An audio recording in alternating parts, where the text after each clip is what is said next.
Buti na napansin ko agad yung sprocket. Guys. Ano ng clearance ng rubber damper niya. Napakadelikado to guys. Pag yan napudpud. Pag bakal to bakal na. Naglilinis tayo ng mga motor, ugaliin natin i-check lahat. Kahit maliit lang yan. Kasi lalaki yan guys. Parang tao lang din yan. Nagkasakit. Pag hinayaan mo yung sarili mo, lalaki yan. What? Bro, what are you talking about, man?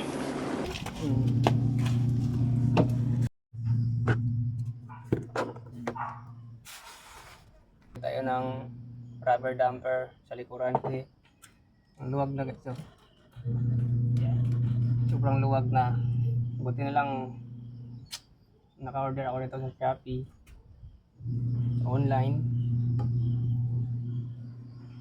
Laking tulong dito guys kung may ganito ka. Kasi na-check mo yung lahat kung anong sira ng likuran mo.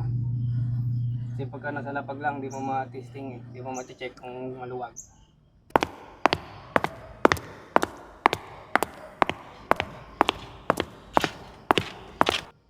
$27mm. So, gamitan natin ng socket wrench para mapabilis ang ating trabaho.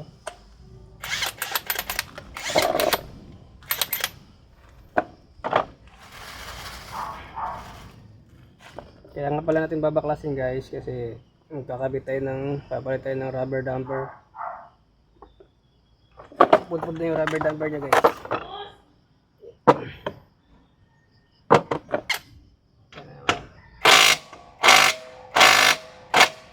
Talaga advantage ito guys. Mapabilis yung trabaho mo. Hindi pa mahirapan. Crack na siya guys. Oh. Ayan. Ayan ko pagawa. So, ito pala linisin natin sa kadena mamaya. Ang standing. Pwede ito sa mga bearing, sa mga gear, sa mga pang gear guys. Ito talaga ginagamit para matanggal agad yung dumi. Pwede rin naman sa kadena. Nasa sa inyo na kung gamitin nyo. So, parang kinalawang na guys. Mahirapan tayo magbaklas.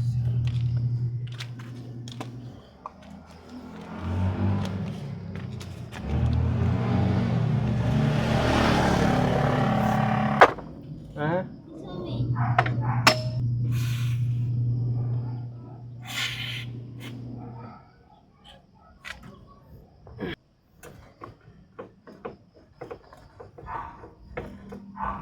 Bigas.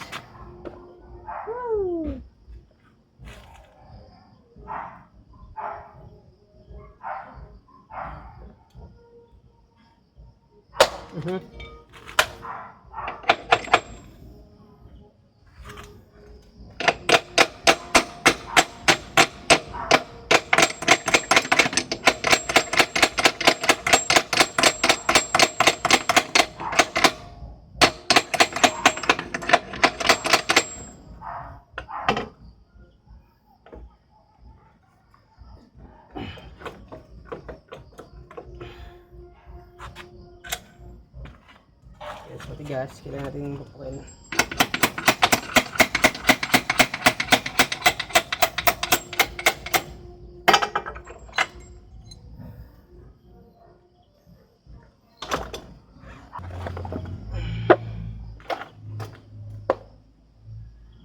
Buti na agapan natin kung hindi sisira yung bakal nito guys. Tingnan mo oh.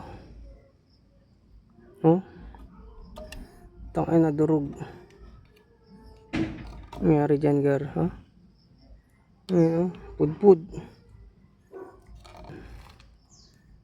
Oh. Pagka tumatagal, nalutong kasi yan. Buti na lang walang tama yung sprocket ano natin. Patawag pala guys. Paras lang naman. No. Sukat. Paras lang. Wasak eh oh. Pangat kasi ng rubber eh. Ito guys, kahit taon to, hindi to mawawasak kaagad. Yung tibay niyan eh. Guys, parang masikip. Yan.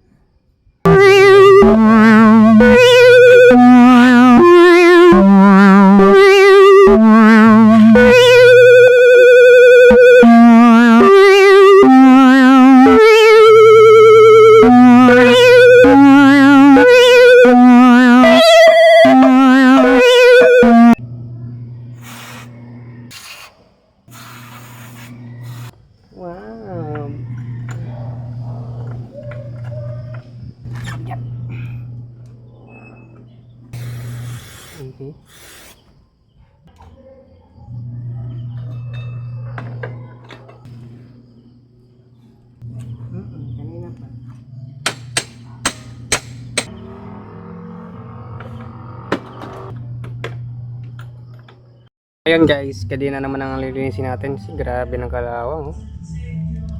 Na-stuck kasi ito guys eh. Mamaya yung kalawang. Oh. Hindi na nagagamit kasi. Ay, grabe yung kalawang yan. So linisin na natin guys. Tanggal agad yung ano.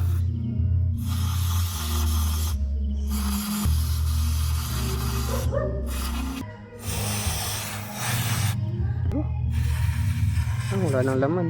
Saktuhan lang talaga tong isang ano to pang linis guys.